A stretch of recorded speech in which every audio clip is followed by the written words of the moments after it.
everyone. Welcome to Ask a Puppy Trainer Show. It is just me today, and this is episode number 169.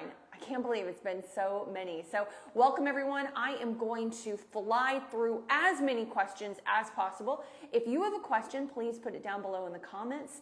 Be sure to include the age and breed of your dog.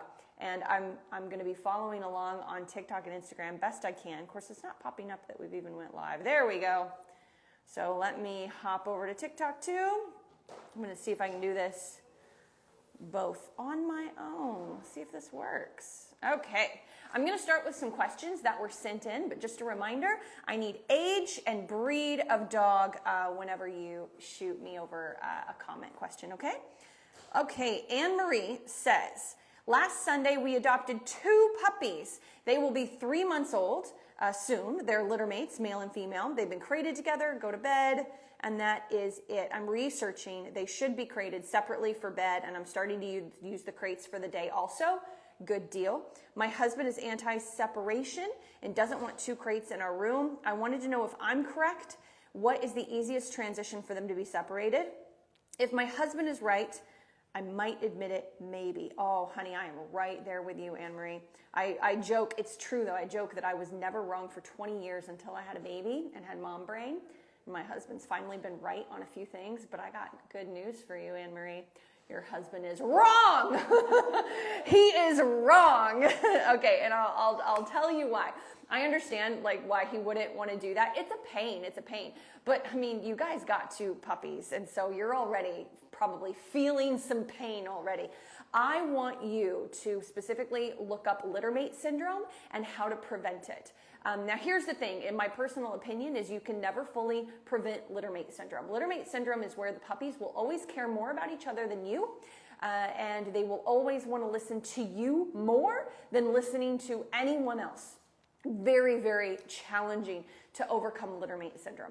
If you imagine it's like having twins and one cries, the other cries. One's hungry, the other one's hungry. Like they just feed off of each other, and it's a really difficult thing to combat.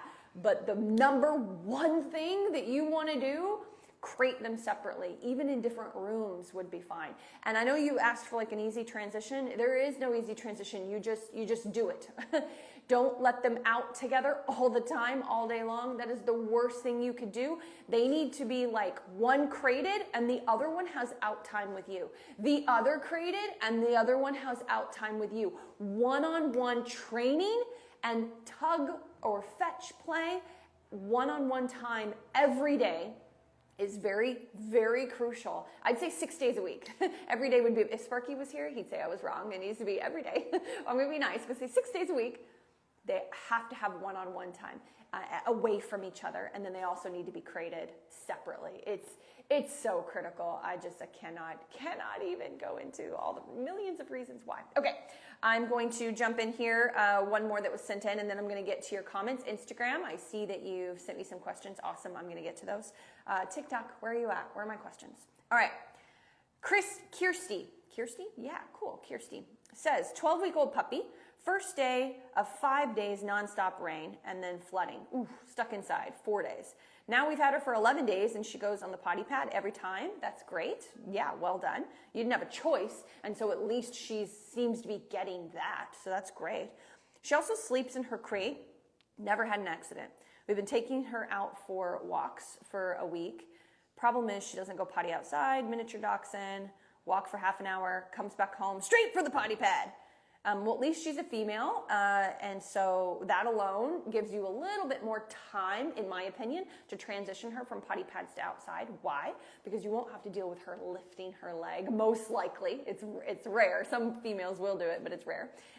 So, okay, this is what I'm going to give you a couple of ideas. But honestly, the easiest way to do this, and I think is a fail-safe and always works with like 99% of dogs, is when they don't want to go potty outside and they're used to pottying even in the backyard. Like this is an issue. They never go potty outside the house or on a puppy pad. You're going to pick them up. I know we're normally like, don't pick up the dogs, have them wait at the back door and then open the door and permission to go out and have them on leash. It's okay. first thing in the morning, you're gonna pick up your puppy so she can't go over to her puppy pads and be confused, and you're gonna go out into the yard. And you're gonna give her 2 to 3 minutes to pee. If you think she's gonna poop, give her another couple of minutes. Have her on leash. And if she's not used, well, no, you said you're going for walks, so she's used to the leash, so have her on leash. If she doesn't go in 2 to 5 minutes, if you're waiting for a poop, pick her up, put her back in crate for 10 minutes. Take her out again. Still doesn't go, back in crate for 10 minutes. Maybe it should be 15, but I mean, you can kind of judge that over the course of a few days. Get that first potty, the easiest potty of the day, in the morning, right away, before she's allowed any free time, any eat time, any play time, anything. So you're doing that crate and outside rotation for just a couple of minutes, nothing major, and then back in crate. She might have a crate accident, but just one crate accident should really teach you a little bit more about how to judge the timing. It won't be enough to build a bad habit. She has 3 or 4 accidents. That's different, but that's very doubtful. That's how I would start it. The other thing that you can do, I'll be honest, I don't usually think this is necessary, but I know it's common advice, and it does work with some dogs. We have done this here at Puppy Academy with really challenging dogs that go on puppy pads, and it has helped, but that's just when we cannot seem to get them to go outside. You need to take a soiled puppy pad. It's important. It has to have pee on it, which is so disgusting. You gotta pick it up and you gotta take it outside with you. And honestly, have it like closest to the back door, and then eventually get it out into the grass. And yeah, just take a soiled puppy pad from throughout the day, and then toss it one night, and then use the next one the next day to help them go outside. So good luck with that. I hope that gives you some really good ideas. Okay. Oh my goodness, all these comments. My throat is scratchy. I'm going to take a sip, which is probably going to sound really great on the microphone, so I apologize in advance. Oh, this is a good one. This is one that I could spend 30 minutes on all by itself, but I'm not going to, everybody, so still send me questions. Hetty's Handmaid says, can you help me? 10-week-old bulldog meeting a 4-year-old bulldog. The older bulldog just barks and, oh, this is not what I thought it was. Sorry, my brain is switching gears. The older dog just barks and wants to attack the little one who is in a puppy pen. Help. Hetty, I'm going to be, oh man, this really stinks. I'm going to be totally honest with you. I would rehome that puppy probably, just to be honest, and I would work more with your 4-year-old dog on being able to control your 4-year-old dog in public, passing by dogs and being neutral, like not caring about them, like caring about what you have to say, being able to pass dogs that bark at him, like puppy energy. I would go and work outside of a dog park and be able to have a recall and be able to walk by the line of the fence and not have him not respond to other dogs. I would work outside the small dog park, so it's kind of like a puppy, and I would better prep my older dog to have a puppy in the house. What you're looking at is permanent separation with your dogs until your puppy is a full-blown adult, like 2.5, 3 years old, and they can both go through very strict training protocol, very strict, which usually costs thousands of dollars, where they can be around each other. That's the reality, and that sounds so severe, and I'm sorry, but it's a puppy question, but I actually work with aggression. When I'm not here, I actually specialize in aggression, and unless you're willing to do that, that level of separation and focus, and maybe if you don't have any kids and your life really is your dogs, I come across lots of families like that, and they make do, because they really do structure their lives around their dogs. They don't have kids or grandkids or anything coming in or already living there. And so but it's still a pretty permanent, division, because you're training that puppy basically how to be aggressive by being around that older dog, barking and going at the fence. Now, bulldogs are prone, or I don't know if they're prone to it, but they seem to easily have barrier aggression. And so that could be amping your older dog up even more, that barrier, but that doesn't mean remove the barrier. I'm just saying that could be making it even worse. But what could happen is they could seem fine, and then if your bulldog's behaving that way, if your puppy does something your older bulldog doesn't like, it might really attack him and go after him. You don't know.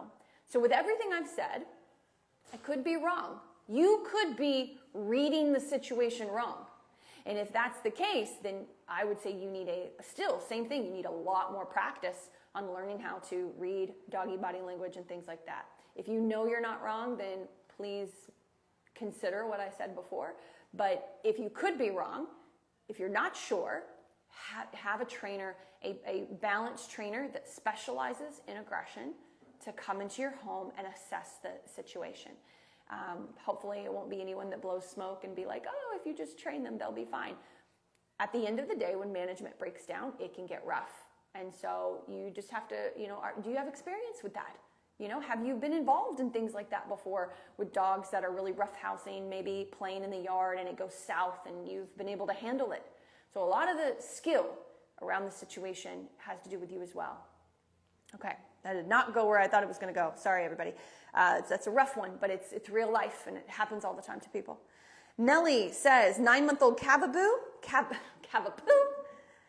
All right, he's been barking at people and other dogs. When I try to redirect him, he doesn't listen. How can I fix this behavior?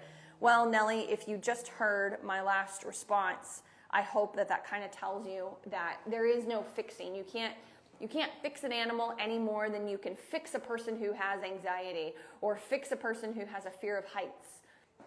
There's no fixing. But what you can do is become I just want to remind everybody, this is a 9-month-old dog, not a 9-week-old dog. The advice would be totally different depending on the age. A 9-month-old dog, you really need to become a strong presence in this dog's life and be the giver of everything. I don't know about you, but I order so much stuff online. I do not have time to go to the grocery store. I used to enjoy it. Now it just stresses me out. I like to order things online.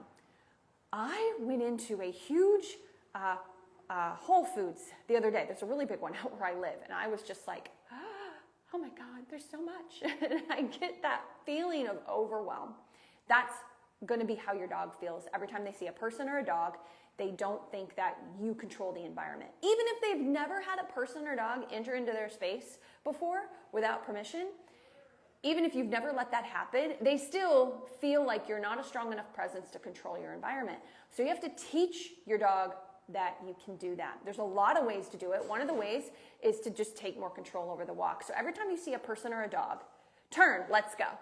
We'll tug the leash, let's go. Really take control of the walk from a leadership aspect and maneuver around things. Now, if your dog is out in front of you like this, then you can't do that. First, you want to really teach them to be next to you, get in a follower mode, more of a follower mode, and then break, release to go sniff and hang out. And then let's go back into let's go or heel or whatever you want to call it, where they're by your leg and they're following you. Okay, so it's like they're in follower mode and then they're in free mode. That needs to be trained first with little to no distractions, and you do avoid distractions like a plague. And then when you do see a person or a dog, let's go, you're turning. So all the things that you've practiced, you're now starting to do with lower level distractions, okay? And that's really the type of relationship you want to come across. Once that's easier for the dog, they're like, oh, okay, we're maneuvering around things. I follow you. Then if you want to layer on something like some sort of operant conditioning that is food or toy or whatever you want to do to change how the dog feels about that situation, you can. The problem is with a 9-month-old, people will pull out food to a barking dog or a dog that's about to bark, and they just turn and chomp on the food. And then if they do look at the food, they're usually like this. They're like, okay, I won't bark, but I'm like so anxious or excited or intense about the food. That's not really the way I like to do it. I like to have stronger leadership in the home, place duration every day, go to the spot, lay there for 2 hours, go to crate, hang out there in 2 hours, 2 hours in place duration on the floor before you get couch time.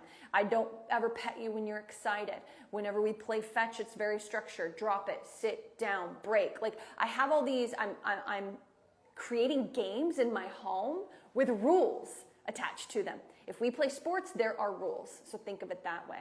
And so you're doing all of those things in the house, and then you're doing those things outside of the house. Then when the dog has a better idea of how to listen to you, how to follow you, then you can layer on something like food or toys to try to get them to change their mind about how they feel. So maybe you could go to the park and play fetch 30, 40 feet away, and he won't care about the kids area, right? But you can't do that tomorrow, because in my opinion, you would just be fueling that anxiety he feels. You want to get the leadership structure down first. It's a lot, I know. I just gave you like a whole time. But hopefully somewhere in there you found something to hold on to, a place to start. All right. Let's see. Hattie, I think it was Hattie, Hetty said they do have a behaviorist coming in on Monday. I would say, ask if that behaviorist considers themselves a balanced trainer. That is a really big wide berth, like way wider than this frame right here, but at least it gives you somewhere to start. If not, I would get a second opinion. Okay, creative space for Elizabeth. Ooh, that sounds like I want to like go to your Instagram and like check it out, but I won't. I'm going to stay on task. Creative space. Okay. Female long-haired miniature dachshund, 10 and a half weeks. Oh, a baby. Pro tips on potty training. Still on pee pads, isn't connecting the word go potty to going when asked. She's still peeing whenever she feels. So it sounds like you're doing potty pads in the house completely right now. So what you want to get first, I think, in my opinion, is just get in the habit of the dog going on the potty pads consistently. I don't know if that's happening. You can follow up, and I'll try to find you. I've got time. Yeah, I've got like 10 minutes. So if you want to follow up, are you talking about just potty pads? And is she, you said going whenever, but is she going on the potty pads whenever, or is she going wherever? So are you on a crate schedule? Because for me, it would be crate, then you let the puppy out of crate. Maybe I pick up first thing in the morning if I think she might tinkle or something, but let the puppy out of crate. Potty pad area, go potty, wait. Wait. Let her full pee, don't say anything, full pee. She lets it all out. Good, go potty, yay. Free time, right? So that's how that works. She doesn't potty, 2-3 minutes have gone by. She starts just like chewing on the puppy pads. Pick her up, back in crate for 10-15 minutes. Give her another chance. Okay, that's like the routine. That I just gave you like a little bit of what the routine is. Isn't there somewhere to send them for the schedule? Link in bio, you can get the master class for free. Link in our bio, you can, and this is on both places. If you go to the link in our bio, you can get our masterclass for free, which includes us talking about the breakdown of the schedule, right? Yes. Sorry, I'm getting feedback from the side. In case you couldn't, I don't have anybody in my ear. I need to get super professional and have people just giving me information in my ear. All right, but hopefully that gives you a start. Ashley says, oh, Aussie Doodle. I just see Aussie, it makes me happy. I love Australian Shepherds. 13-week-old, early signs of aggression. Bit the vet during the exam, got mad. Okay, sorry, I don't mean to laugh. She gets mad when being picked up, tries to bite me when returning to crate. Usually is very sweet and well-tempered. There's always a but. It's like nobody wants to talk bad about their cute little dogs or puppies, and there's always a but. That's why I made that face. That was like my trainer face. I should have kept it in my head. I'm sorry. But that's why I said that, because if I read this, non-aggressive when meeting new people or animals, you said usually sweet and well-tempered. Sweet, yes. Well-tempered, absolutely not. Why? Because anytime she's challenged, she's lashing out. So that's not well-tempered. So sorry for a bit of the reality check. It's my opinion, of course. That's my reality check, Ashley. I'm very sorry if it offended you, but that's why I made that face, because not well-tempered. If you have a puppy where anytime they're put through any sort of challenge at all, they're not just grumbling, they're not just uncomfortable, because typically you'll see discomfort, lip licking, recoiling, trying to get away, and then when they reach 5 months old, they get a little bitey, like 5, 6, 7 months old. You have a 13-week-old puppy. So your puppy is still in follower mode. It's like my little girl is a baby right now. You still have a baby, and your baby is like biting kids at daycare and making them bleed and got kicked out. Like that's what you're looking at. And that is a genetic temperament issue. The family probably didn't make it any better. There's probably been too much freedom, too much holding, maybe not enough guidance, things like that, because this is a harder puppy than you expected. So it can definitely be exacerbated by the people. I'm not saying that it's not, but there is a genetic component here that you have to really ask yourself and your family, do you want to take this on? Because it's kind of serious. These are major red flags. I'm not saying that you can't overcome them, but by the time he's 10 months old, it could be being reactive to a lot of new things, because your puppy doesn't even have any teenage hormones yet. And that's usually when we start to see these mild issues get really, really big. So I do want you and your family to really think about that and consider that. You also need one-on-one help right away. Ashley said, laugh out loud. I'm a mama, I know this. Good, I'm glad. So this is definitely something that you need one-on-one help with just right away. I mean, you need someone in your home tomorrow helping you work on these issues. Now, here is the tricky thing about a puppy with showing early signs of aggression. You need a balanced trainer, not with experience with aggression. You need a balanced trainer with experience with aggression with puppies. It is very different. If that dog is 10 months old, I can nip a lot of this in the bud easily myself. Working on it with the people, with the home, is much more challenging. It's much more ingrained in the dog, yes, at that point. However, I can use a lot of other things to give me leverage. You can't with a puppy.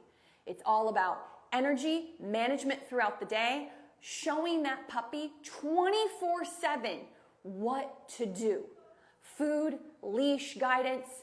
Like, are you picking up? Here's the thing. If I pick up my puppy and it bites me, there's the way to handle that puppy in that moment is very different than if that puppy was 10 months old. That's my point. And then I want to build up a good relationship with being picked up. So if I start to and I feel tenseness, I freeze and I wait. And then have I built enough food drive to where they can take food when they're in that state, calmly, not with excitement, not a typical puppy trainer with like excitement. No. This is special. This is different. Then I go to the next step and I curl my hand around. I get tenseness again. I pause. My point is, this is pretty serious. If you weren't sure before, it's pretty serious. Biting the vet, even when getting a shot, rather than being nervous and fearful and unsure, it's pretty serious. I'd like to laugh it off and say, well, of course, you got an Aussie mix, but it's just not true. It wouldn't be fair to you. It wouldn't be fair to you if I did that. Because 13 weeks old, it's a baby. So just know, if you were wondering, you definitely want to get some one-on-one help right away. But in the meantime, you do need to take into account that puppy's feelings and stop manhandling him so much. Use more food, have him on leash all the time, and start controlling every part of his day. He should be waiting at the crate door. At 13 weeks old, they are waiting at the crate door. They can hang in place while I'm standing, for a few minutes. They can wait at the front door, back door, threshold. I'm using food and touch and desensitizing every day. It's a lot of work. It can be done, but it's a lot of work. And that doesn't mean he won't still bite the vet in 6 months. It just means he won't bite you. That's another thing that trainers often forget to say when they're helping clients. So, okay. Okay, let's see. Sharky. Wait, did I already read this? No, I did not. Our 11-week-old, I haven't had any questions over here, right? TikTok? What's up with you today? Are you only ever here for Sparky? That makes me sad. That makes me sad, TikTok. All right, Sharky says, 11-week-old Cavapoo, severe separation anxiety. We're trying to crate, playpen, train, but now just putting him in there makes him cry. Anything we can do to calm him? Oh, there's lots of things. Lots of things you can do, but it's definitely not easy, but lots of things you can do. So what I would say is let's stop doing the playpen. Sorry, I gotta take a drink. Normally I do this while Sparky's talking. Playpen can create separation anxiety. And so They can see you moving around, and we really do like dogs to be able to do that supervised separation, but it just doesn't work for all dogs, all breeds. A lot of Malteses and a lot of things with poodle on the end really struggle with this. And so that's not uncommon. Work more with crate. Even if the crate is in the living room, like if you want to try that, if they cannot be in the bedroom, but they're in the living room, you want to try that just to see if it works. It's better because they don't have room to pace and like jump up, and really get worked up. I'm not saying that he doesn't get worked up. I'm just saying playpen can make it worse for some dogs. Some dogs. I would say 95% of the dogs, it's that way. So I would get rid of the playpen. Really get on a structure that your dog can depend on. The big thing with separation anxiety is they can't handle change. They really can't. And so I always like to say, take a day off, still maintain good behavior, but take a day off of like such structured training and things like that, and just have more crate time and more out time supervising your puppy or dog. And it also builds some resiliency. You can't do that because your dog has separation anxiety. So every day needs to look the same, whether you're home or not. Yes, when you're home, you can give more training time, exercise time, yes, but you want the crate rotation to be as similar as possible. The other thing with separation anxiety dogs that I don't think is talked about enough, and I think that's because it's so challenging for owners, so I do understand that, and that is stacking.